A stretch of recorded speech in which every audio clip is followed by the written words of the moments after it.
Welcome to The Friday Habit with Mark Labriola and Benjamin Manley. The Friday Habit is for small business owners, freelancers, and creatives who are ready to take their business to the next level. Join us as we discover how to apply the strategies we learned to grow our businesses, make more money, and live every day like it's Friday.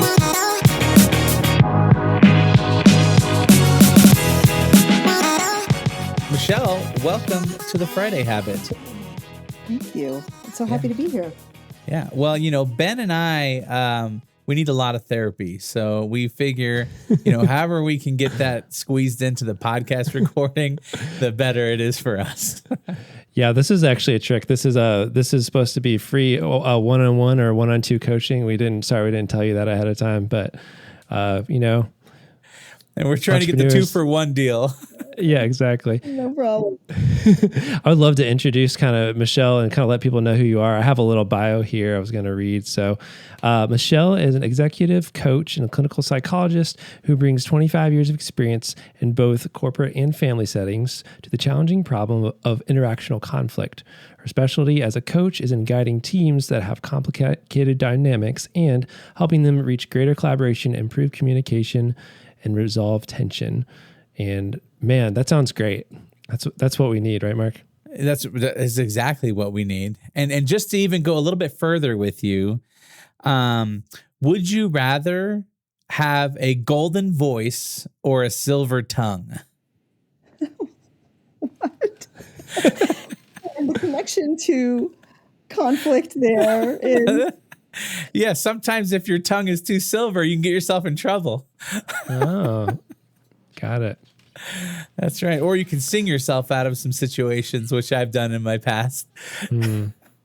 I think, Mark, you've got the golden voice. Is that what it was? Golden voice or silver tongue? Yeah. You probably have both. What a silver tongue is what? Like you're able to banter or you're able to slice somebody up with your words? I think. I don't know. A tendency to be eloquent and persuasive in speaking. Oh, okay. See, there you go. Yeah, that's what I meant. What about you, Michelle? What would you rather have? An amazing singing voice or be persuasive when you talk to people? It's like really a tie, but I would like to be... I think I'd go for the persuasion over the singing voice. That's got right. it. Okay. Very practical of you. There's more uses for me in my work. We know a little bit about you now. Hey, well, I have a question. If I would love to just kind of hear a little bit about your origin story, about how you got into the work that you are doing, and just a little bit of what was your passion behind writing books and being a coach and all those other kind of things. Well, it's funny when you think about your origin story, you're doing a little 2020 retrospective. But if I think about my path to this spot, I guess I started my first job post-college was in investment banking. Oh. And what I remember most about that work was how so many times during a meeting, I would say to myself, why do they do it that way? How on earth is that going to bring the best out of people? Like scary meetings where people are called on who are unprepared, one-upsmanship where, who's the smartest in the room kind of thing. I remember thinking like, why are they doing it like this? And I just found it irritating. And I knew I was a fish out of water. It wasn't my environment.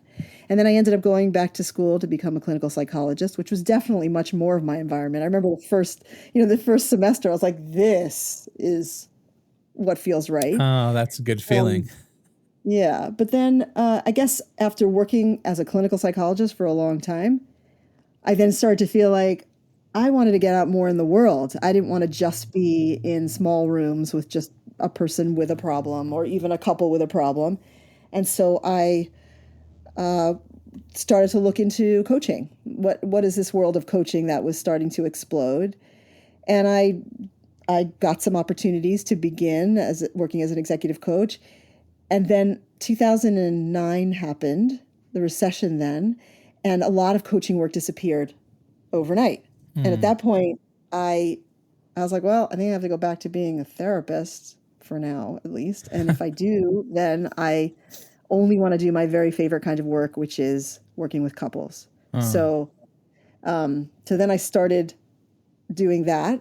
Coaching came back, and I noticed that I'm very much about like trying to figure out why things work. And so for the first time when I was working with couples, I could see session after session, there are such tremendous patterns in conflict. We all have the same fights. We can talk about that. We all have the same exact fights.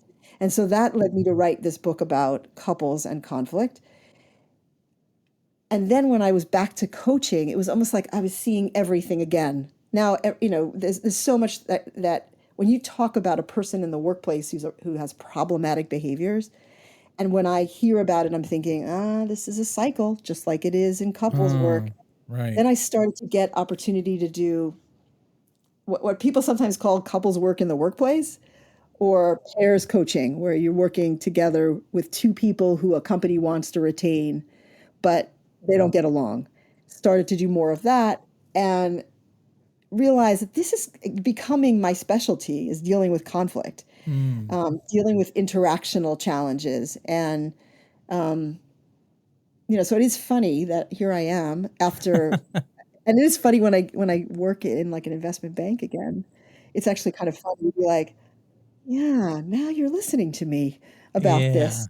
When like, many years ago, I wanted to say, It's funny how things have become so relational in the business workplace, especially after COVID, right? Where it was like, oh, wow, we really need to figure out how to communicate. And then, the great resignation, as people were calling it, was like, wow, we have to really level up how things are done at our businesses in order to attract the right talent and retain the right people and stuff. So yeah, it is interesting to see how, things have, kind of evolved since you've been in the business and industry. What are some things like, as far as marriages and business, because both Ben and I are involved in both those transactions, what are the most what are the most common things that you see, that do relate? You kind of mentioned that. okay, so there's so many things that relate. And they relate in terms of sometimes topic areas, like there's fights about money at home and there's fights about money at work. Yeah. But there's also a lot of similarities in terms of the dynamics that unfold. So like take an example of a misunderstanding. So a misunderstanding happens at home or a misunderstanding happens at work, and negative malicious intent is ascribed to it. Right? So you didn't pick me up from the train station and I ended up standing in the rain. Right. You don't love me. That was really horrible what you did. Right. So it's like malicious intent is attributed, or you didn't return that email, or you left me out of a meeting, or you took over a project, or you helped me too much with a project. And what does that mean? And then malicious intent. And that's the beginning. Misunderstanding is often the beginning of these very difficult interactions. So that's one thing that's in common. The other thing that's in common is that we get defensive in both places. And that's a big source of what causes us to get stuck, is that I seek to protect myself at home in an argument with my spouse, or I seek to protect myself in an argument at work with a coworker or my boss or my report. And then they respond in kind with more defensive behavior. So it's the same. We're people. Whatever environment we're in, we act according to the same biology in a way. It's like all about our fight or flight response, and we're always activated, and that's what gets us in trouble and kills communication. Right. Yeah, that makes so much sense, and too, I do see the parallels. And then you have the instances where sometimes you like work with your spouse, like my wife, she does interior decoration and, she does set design for us and stuff like that. And so then sometimes there's a clash of like, are you the boss or are you my husband, or are you my wife or are you my employee? And then it's just like very complicated and interesting. And then how do you leave this stuff at work and not bring it home, Very hard. That's extra complicated. Yes. That requires an expert to help you sort that one out, Mark. I mean, right. Probably so, actually. I mean, yeah. But yeah, Michelle, I don't know what you think the best way to kind of approach this is. And by the way, I don't think I said this yet, but I know you and I have worked together on building your website. Yeah, And so that was how we met originally, was Knapsack and you built did your a great website. job. Oh, thank you. Yeah. And we loved working with you. And then even back then, building your website, we built it originally when you had one book, which was called Stop the Fight, which is still out there, obviously, and an amazing book. I personally have read it and found it very, very useful. One thing I love about your approach is that it's illustrated, and so it's very accessible and very fun to read, and it's in very short, bite-sized chapters that are very practical. Like, there's really practical tools. It's very visual, very unintimidating. It's not abstract. And so for me personally, reading through that, there's some concepts that I've heard over and over, that when I saw your book and your illustrations, that finally kind of clicked in my brain, like, this is what's happening, because I'm a very visual person. So anyway, I just wanted to thank you for that, because it has made a big difference in my life, just reading Stop the Fight. I'm so glad to hear that. Yeah, yeah. And then so that was very helpful to me. And then even from there, I know we had worked together, built your site. And then later on, I found out, I think you actually got in touch with us to add a new page to your website. And, you had written this new book called Own Your Armor. So as soon as we worked together at the end of that session, I was like, I'm ordering this book. This is exactly what I need to hear. Because basically, your first one was about this stop conflict at home and how to resolve conflict. And then Own Your Armor is more about conflict at work.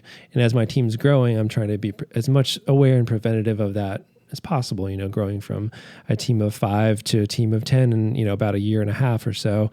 It's a big change, a lot more complexity, a lot more, dynamics. There's always change that comes with, a bigger team. And so we're actually planning on going through that book as part of our book club at work, Own Your Armor, and we're going to kind of implement and read through some of that stuff.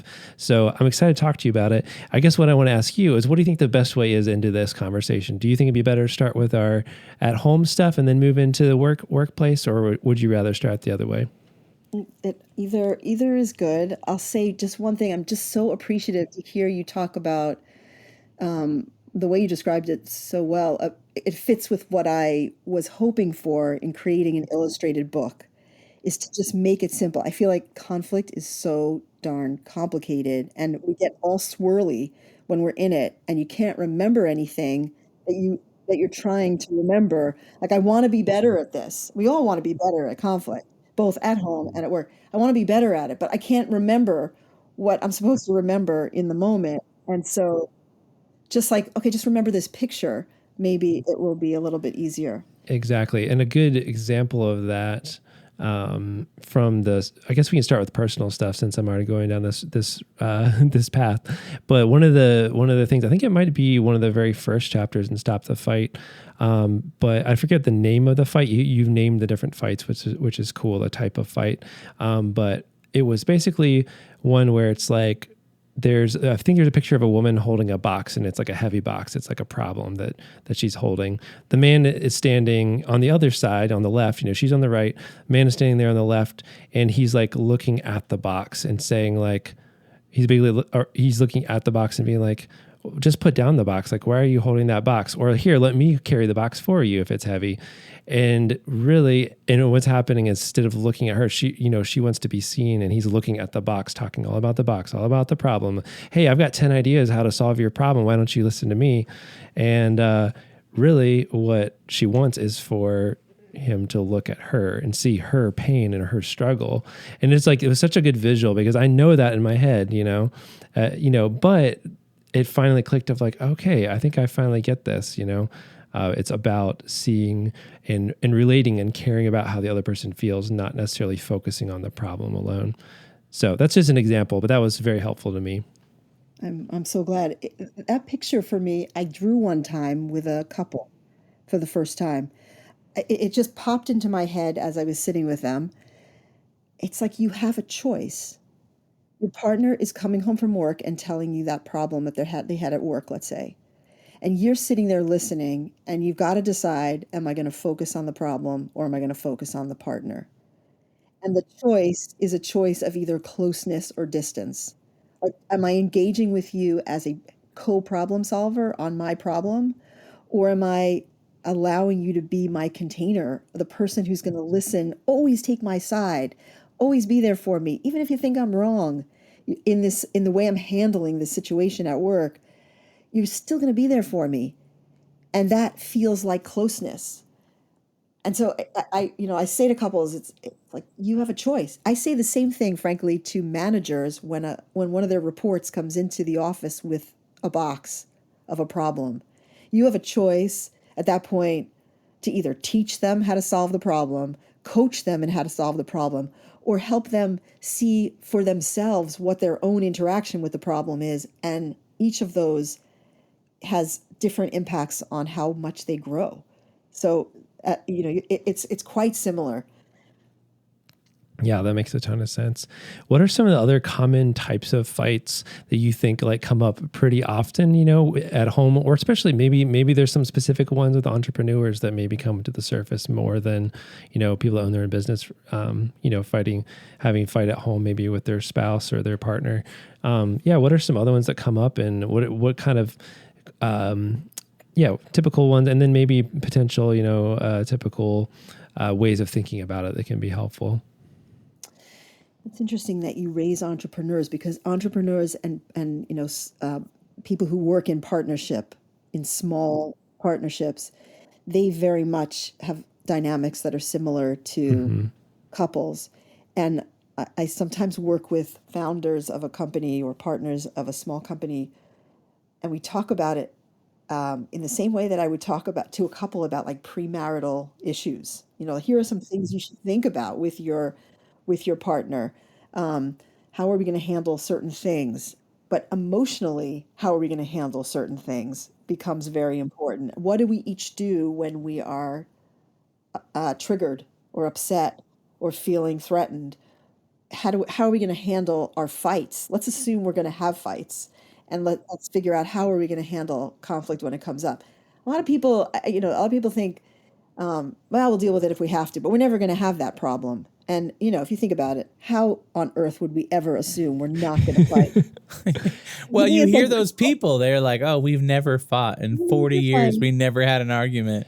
And I've It's never like, lied either. Just kidding. Just kidding.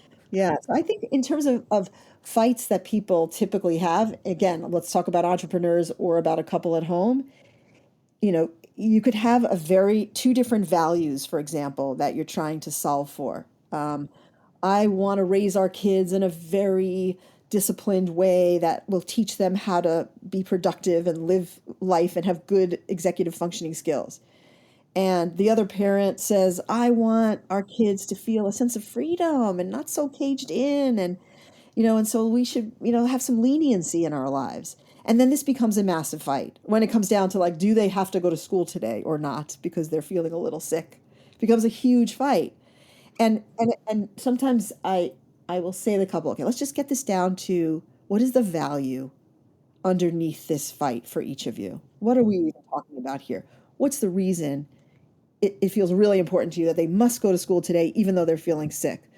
And they'll say, this is about discipline. This is about like really meeting your commitments. This is about responsibility. Okay, we've got the value there. How about the other side? What's it about that you wanna say it's okay if you don't go to school today? Well, I feel like it's about caring and love and empathy, and that's really important.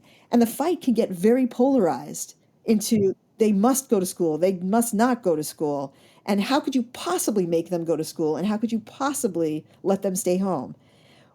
When I can present it back to the couple as it looks like the two values you're trying to solve for here are responsibility and empathy. You want to be able to interact with your kids with both to teach them responsibility and also show them that sometimes there are exceptions to responsibility and sometimes you have to have leniency in your life and you shouldn't be so strict about how you live your life that you never have leniency. And so if you think about it that way, how are you going to convey to your kids that both of those values are important? Both. Like both of you have to think about both values. The same exact thing happens at work. One partner saying we got to take risks so we can go for growth. The other partner is saying we got to be very conservative so that our company is secure and people's jobs are preserved. Both reasonable, completely reasonable. How do you balance both? Instead, it could get very polarized. One person's all about growth, the other person's all about security. But like actually, you kind of need both. So how can both heads think about both values at the same So, time? I mean, to me, it sounds like there needs to be a there needs to be a large amount of emotional maturity involved with each person, right? Like the fact that you have to understand these things. And because I'm, I'm Italian. I grew up in a very loud home. I love a good debate, and my wife does not. And, I think, I guess there's an element of like, how do you know how to react? Like when in the heat of a moment, like what tools can, our listeners and ourselves use, to like recognize like, okay, I'm going to start a fight or I'm going to get upset. Because it's like you see red and then you don't think like, I'm going to take a deep breath now and I'm going to think why this situation makes sense to me. And then I'm going to try to relate it back to you. Like that just never happens. No. I actually will often say to couples who ask me that question, like, what do I do in the heat of the moment? And I say, I think you're far better off figuring out what to do in the cool of the moment. And then when you get really good at that, then you can learn some skills about what to do in the heat of the moment. But like be good at repair conversations. Like that should be our focus, not how can I stop it midstream? It's so painful midstream. I don't want it. Okay, yes, I want that's A plus. Let's just start for B minus first, which is after the thing is over, how do you approach each other? How do you Okay. signal, I want to repair now in a way Mm. that doesn't ignite the whole thing all over again? Yes. Right? And Okay. that's something we have so much trouble with already. So let's get good at that first, before we try to like stop it in the middle.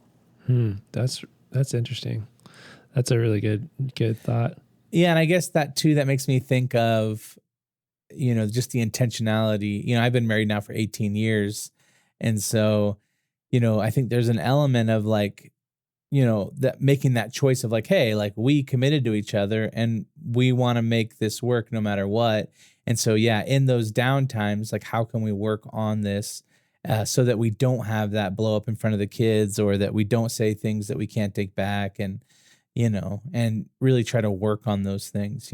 So, I love that you use the word intentionality because one of the things I'll say to couples and people at work is if you want to start a repair conversation, reveal your intentions. Think ahead of time about what the outcome is that you want for this conversation. You know how many times we barrel into a conversation without even knowing what outcome we want? We say, oh yeah, we should sit down and talk about this. But like, what are we talking about and to what end? Right? So I want to sit down and talk about this because my intention is to go back to how our loving relationship, or my intention is to repair this relationship at work, even though I want to set aside the work part of it and just talk about us because you're important to me as a person. Revealing your intention as the headline is like the best way you can guarantee that you're going to start this conversation in a much less defensive way, a much less fiery way. It's saying, my intention is to end the fight, or my intention is to apologize for my part of it or my contribution. My intention is to hear you out for the purpose of getting back to our best selves. That's the lead. That's the lead of a great repair conversation.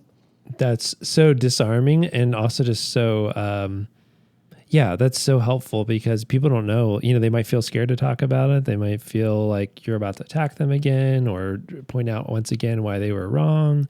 And so there's probably a lot more defensiveness that comes in if you don't say what your intentions are. And that seems so obvious when you say it. It's like, why would you not do that? Obviously, but like, have I ever done that? Probably not. I've probably never done that before. That's crazy. You also can't do it if you're fired up. Like, think about it. First of all, I'll have to say the whole thing about don't go to bed angry, that piece of advice, I don't agree with that. oh, okay, here we go. You need to go to bed angry because your brain is on fire. And if you stay up trying to solve it while your brain is on fire, you will never go to sleep, Yes. right? I've had fights till 2 a.m. Yeah. Yeah, it's like, yeah, I've wondered about that too because there's sometimes when it's like if we're tired, I'm like, okay, maybe this is not the best time to have this conversation. We are not our best selves. We're like in the danger zone right now because we're already exhausted and frustrated. And if we try to like, I kind of I used to agree with that 100%, and now I'm kind of like, there's actually exceptions to that where it doesn't really make any sense. But Well, yeah, I think in a way, it's like it's about biology. It's as simple as like our cells. I mean, I will not be thinking as well when I'm fired up and in my, amygdala hijack. I'm just Yeah. not. I'm going to be, we're going to be far better. And I think if you say to your partner, I want to do this well, and I can't do it now. I mean, sometimes people feel like you say, I'm going to sleep as a way to just escape. But if instead you're saying, I want to do this well, I want to make sure we get to the right place. I'm afraid I can't get there now because I'm crashing. Can we do this tomorrow? It's so much more productive. Right. Yeah. That makes so much sense. All right, we're going to pause this conversation here. Go to thefridayhabit.com. There you can find show notes for this episode. There you can also find links to our websites and ways to get in touch. At the bottom of the page, you can download our guide to the Friday Habit System that will show you how to set aside one full day each week dedicated to working on your business instead of in your business. If you're not already, make sure you subscribe. If you enjoyed this episode and want to hear next week's episode, subscribe so you get notified. Also, leave us a review in Apple Podcast app or wherever you listen to your podcasts. And if you want to potentially be on one of our episodes with a question you ask us, go ahead and record a quick message in your phone, voice memo, and email it to hello@thefridayhabit.com. Until next time, live every day like it's Friday.